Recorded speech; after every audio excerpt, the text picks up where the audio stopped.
Gossip creates this kind of false intimacy where you're closer to someone if you gossip with them. Like if you share something and it's really juicy, then you feel like you're closer to them.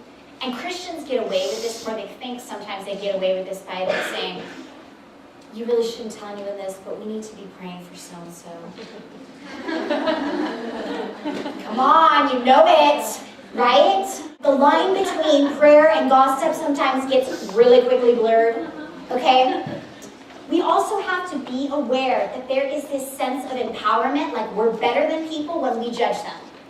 Some of you in here think you are so holy and so righteous that you look at everybody else and you can see all the faults in them.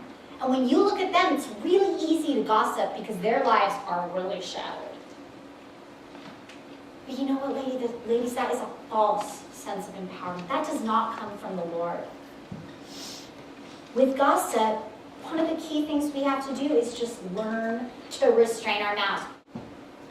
Be sensible and turn off the flow, says Proverbs 10:19 in the New Living Translation. Right? Sometimes we just got to stop talking. Because when we talk and talk and talk and talk, it's easier to sin. The way that verse is normally translated is, where many words are present, sin is not absent. So in other words, the more you talk, the easier it is to sin. And I understand that because I talk all the time. I do. I'm a speaker. More and more we talk, easier it is to fall into gossip. Sometimes we just have to stop talking, especially when we know we're about to say something that's not going to be God-honoring. And we can help our friends do this too by saying stuff like this. Good for you, don't tell me. You know, the next time someone says, I shouldn't be telling you this, but, say, you know what? Don't tell me. Thanks for not telling me. Good for you. I'm proud of you for not telling me. I mean, how different would that be? I have enough negative thoughts to deal with. Thank you so much for not adding to that. I mean, what if we said that instead of, tell me, what?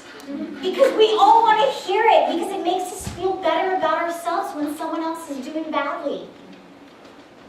We compare, we compete, and it takes us away from the life that God died to give you. He died to give you a life that's not shattered. And yet so often we choose to stay shattered by living in lies.